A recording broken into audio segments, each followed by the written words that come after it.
You're listening to QCast, presented by Qcella Media.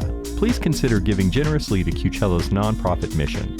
To find out more about our mission and to make a donation, visit our website at qcast.qcella.org. Your tax-deductible donation will help us continue bringing you quality podcasts just like this one.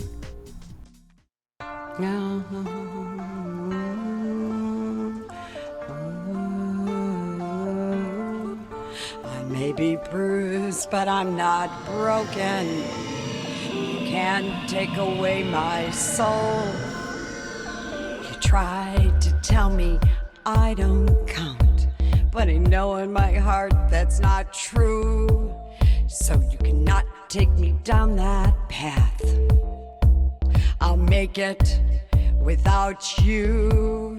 I may be bruised, but I'm not broken. My life counts for something, and you wake up and I'll be gone. You'll know that you were wrong. Welcome to my show, Shades of Gender. I'm your host, Terry Ryan. Thank you for listening. We'll be talking today, as we always do, about gender identity, including the transgender, the cross-dressers, and non-binary gender individuals who self-identify with these groups. The definitions of these individuals are often misunderstood and certainly misused.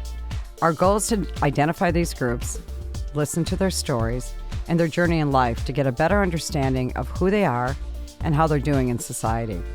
And in spite of how the media may characterize who they are and what definitions they select to use for them, our goal is to get to know the real people behind these definitions. So today I am absolutely, very excited to have Maryanne Martini on the show, and she's actually in Phoenix. We're doing her by a phone, but we hope to have her in person in the studio soon. Welcome, Maryanne. Hi, thank you for having me. Oh, well, thank you for being on. We have some mutual friends, and I know I missed you. You were in Palm Springs, right? A couple of weeks ago? Yes. Okay. I come down for Pride as often as I can. Yeah, it's terrific. Well, I look forward to meeting you. So, for our audience, what I try to do when I have someone new, especially if I don't know them because we haven't met, is to have you identify where you are in the gender scale. Well, I'm the T in transgender. That's simply it, and I have been my whole life. Before, when you were a child, I mean, when you say transgender, you self-identified early on as being a little girl? Thank you. That's true. Before the term transgender was even modified. And I have to clarify right up front, I am 73 years old. So growing up in the 40s and 50s, we didn't have terms. All we had for boys that thought they were little girls were, don't worry, he'll grow out of it. Mm-hmm. So it's quite confusing. And then, of course, the term transgender didn't come out probably, I'm going to say, until the 90s or and no one was late really 80s. using it. It was supposed to be an umbrella term, I think, for all groups, right, that were gender identifying. Right. They include cross-dressers, too. But I have to... Exactly. Yeah, it did. I will say, so tell us your journey when you say, when you didn't have the terminology, but you certainly, the feelings you had when you were a young child. How did you, when you self-identified as a little girl, were you attracted to the typical things that little girls are attracted to? Absolutely. I knew as early as 3 years old that I identified more like my sister and the girls that she played with. I didn't do typical boy things. My father had a picture of me when I was 3 years old, dressed in my sister's clothes and her purse and lipstick smeared all over my face. And you have to understand, this was in 1949. And my dad took my picture. He had a very good camera for those days.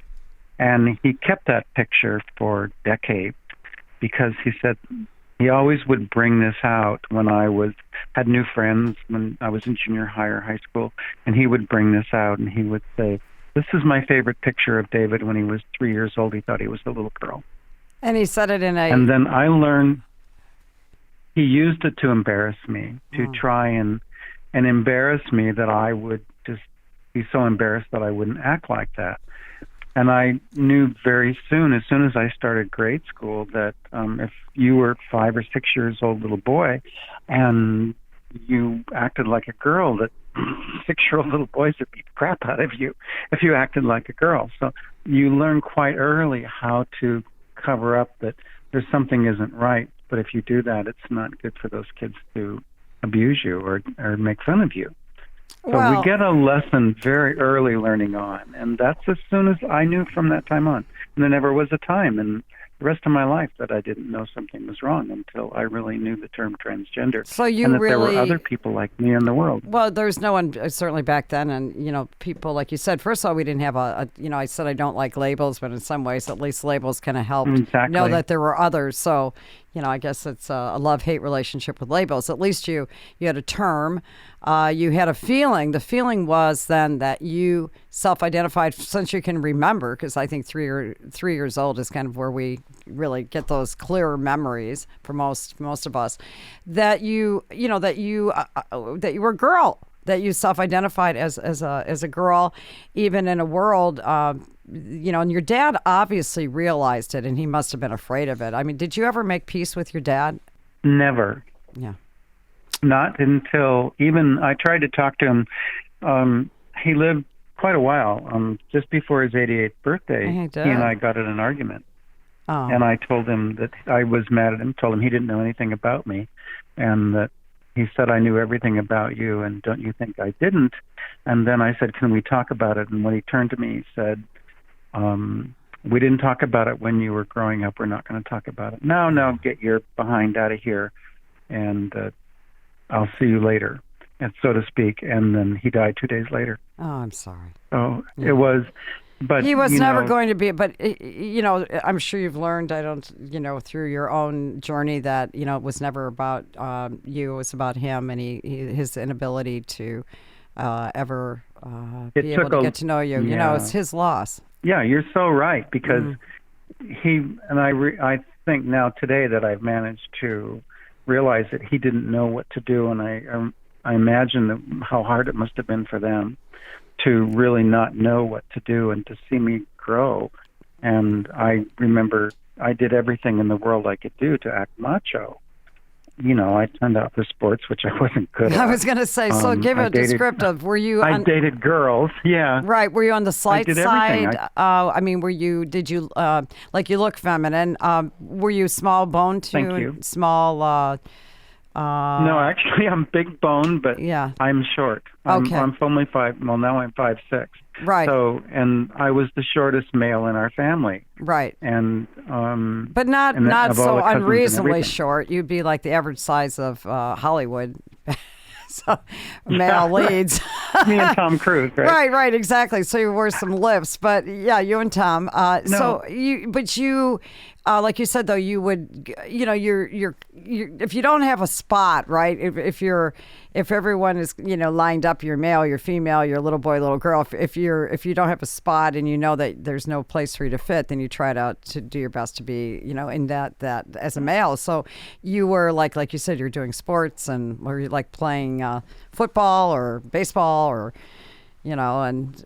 But I wasn't good at any of it. I tried because everybody got bigger and I didn't. Right. And then it hurt. Right. So it's amazing how you can compensate to hide who you are.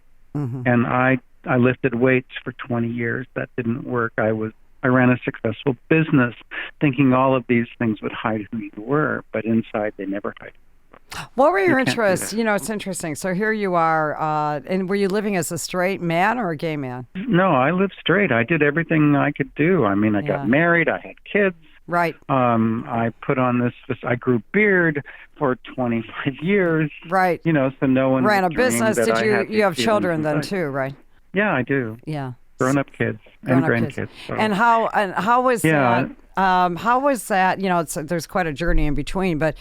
You basically just stuffed it all in and just said, well, this, I don't know what this is, but I stuffed it in and just went on. And have you, been married once or twice, or, when did you actually start, starting to be honest with yourself first, And then I guess probably your mate. When did that start happening?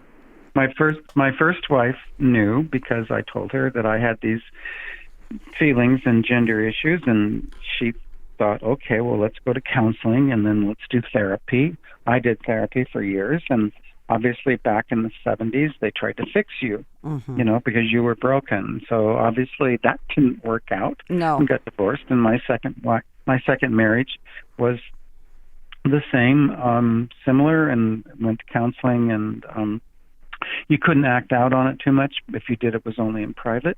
Mm-hmm. I worked in San Francisco occasionally. Yeah, so what you would do then is you would be more, as you would say, you would act, the way that you would act out your femininity is to probably cross-dress, right? So you were cross-dressing with your wife in the privacy of your own home, and she tolerated, I would take. Right. Right. She had lesbian fantasies, so she thought it was cool. Oh, she did. Interesting. Well, she was kind of on board with it.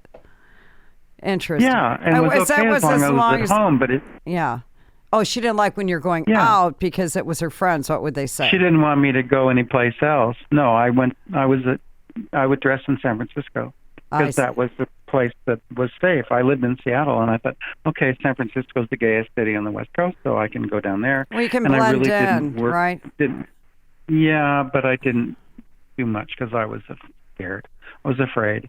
But it was okay at home because she thought it was satisfied her lesbian fantasy. So tell me about that. So how did that? I was doing it. Yeah, then she found out that it was, was really you. More than just at home, yeah. Yeah, and that you wanted to be out. So she didn't like it.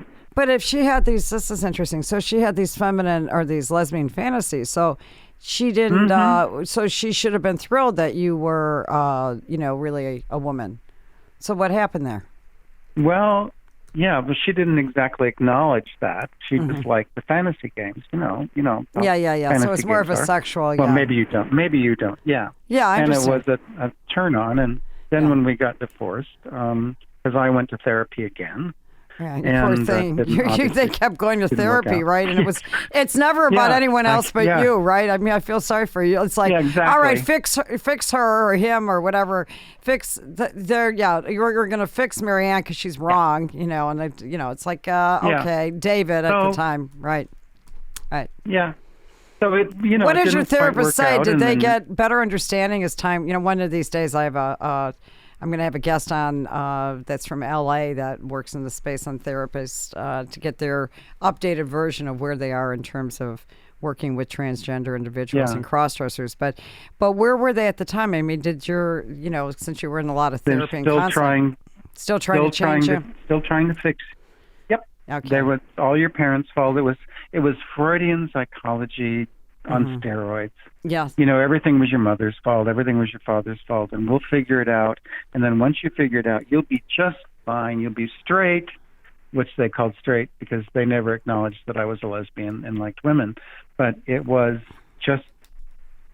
so, I think back now and I think, God, I could have had the best boob job in the world for what I spent with those guys. I was going to say, you spent so much money, but you didn't know any better. I know. And you were trying No, you didn't. You wanted to make everybody happy. Right. And you're trying to please, you're trying to make your relationship work. And I know no one likes being alone. Well, you try and make it all. Right. Yeah. Right. So, Terry, I ran a successful business, and it was, if I would have come out in the 80s, all my employees would have lost their jobs. My kids wouldn't have made it through college. Everything would be different. So you repress that for so long, and you get so good at it. Right. You get so good at hiding who you are that it becomes almost a nature to you. But then in my mid-40s, I had a heart attack from stress. So, and I survived, obviously. But the stress can kill you.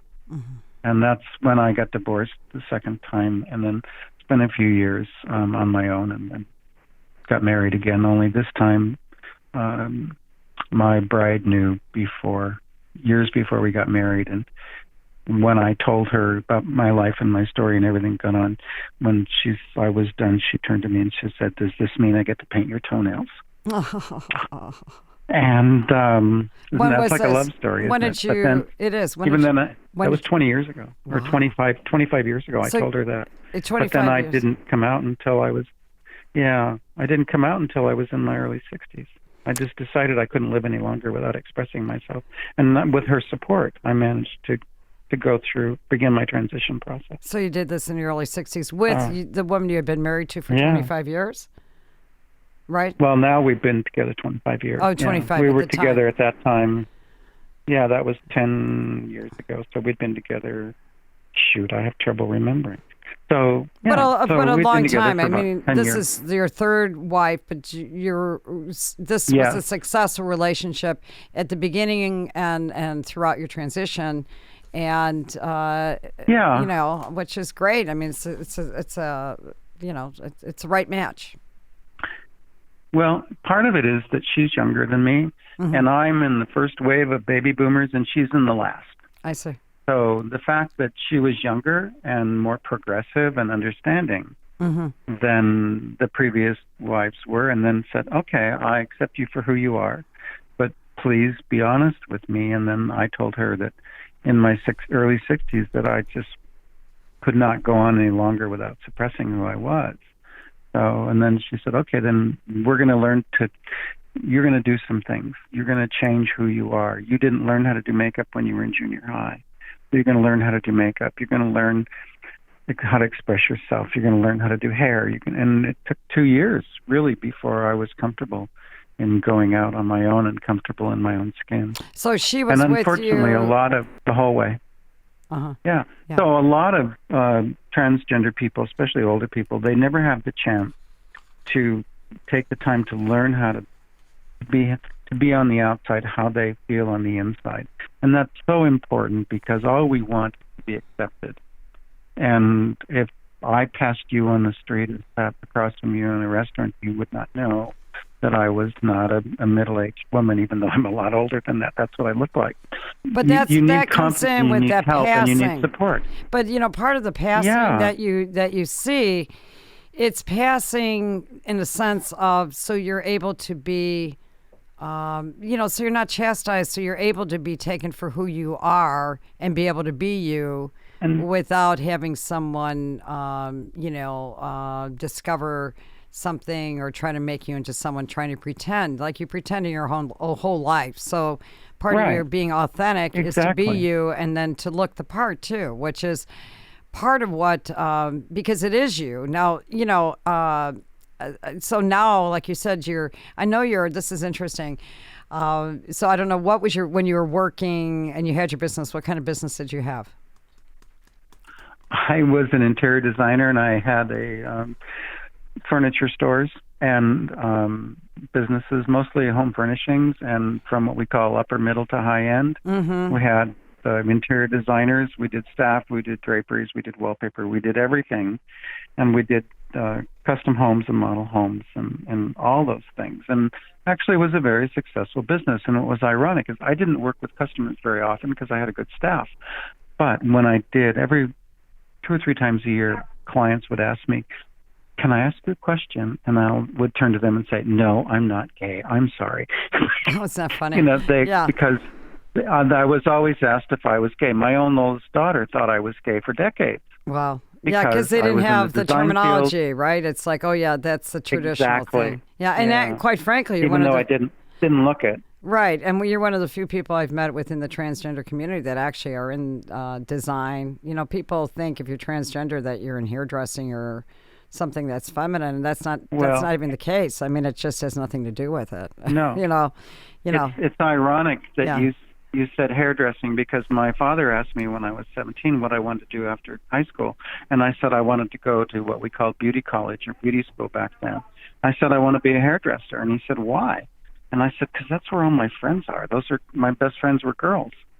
And my father turned to me and he said, no son of mine's going to be one of those guys. And I didn't even know what that was when I was 17. Yeah, it's amazing. I had no idea. So I get a degree in fine arts and I become an interior designer. Yeah, so I mean, it worked out even better. Right. I mean, again, you know, we're people and, you know, just if you're creative, you can still be a transgender woman, or you can be a gay male or straight and still be creative. It doesn't necessarily equate to the stereotypes. Exactly. Right. I mean, honestly. But it's just something that fit me. Yeah, so I design stuff. But now you do things, and you're very creative. And I know, being a writer myself, I admire. I can't wait to see what you've written. And I did see your clip that you sent me on your show that you've been doing. Tell us a bit about your life now and what you've been doing with your stand-up comic work, which I thought was quite good.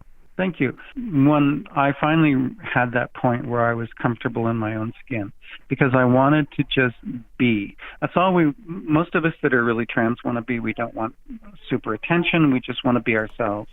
But I had such a story to tell, and I decided that I wanted to put a face of being me, a transgender woman, in front of people that didn't know anybody like me.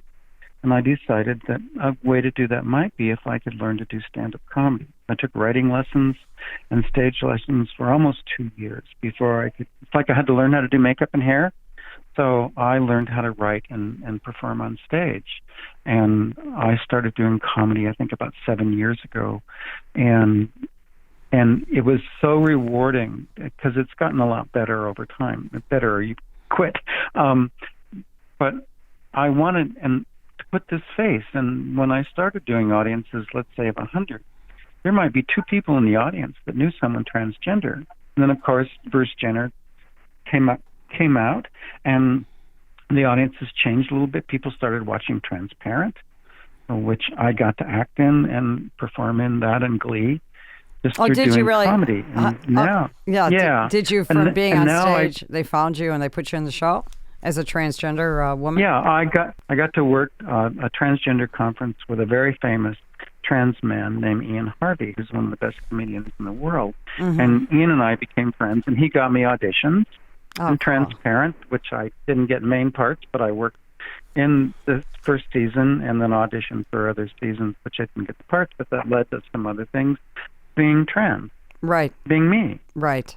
And which, of course, for me, never. Well, that's huge. That that is. To do that. I was going to say that's huge in Hollywood. What I have seen is that since, and I'd say this, it's been there was a time period where there were so many trans.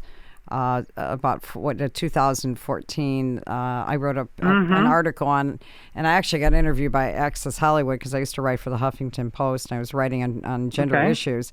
And they said, I wrote an article on, are there too many transgender shows? Because they were all coming out at one time, and the message to me was kind of getting lost. Transparent was obviously the scripted, but there was a lot coming in that, were OD on it. But I do think that what it did, and then Caitlyn, of course, came out as a, the big reveal that was popular. But I will say that there was an opportunity, what I'm seeing within the Hollywood and the entertainment business and also modeling business, where the transgender term really started to crank up, and there was opportunity for those who could come out and, I guess, work as a transgender woman, either on set. So this sounds like you are, that did open some doors for you from an entertainment standpoint. It did, and for me, it was being able to make a difference. Right. Those are the things you start to think of when you get into your. So when you perform, because you're performing as a transgender woman comedy, and I know you talk about being that, you're identifying and being a transgender woman, and talking about what it's like in a comedic role to, the comedy does get people to listen in their own way and feel comfortable.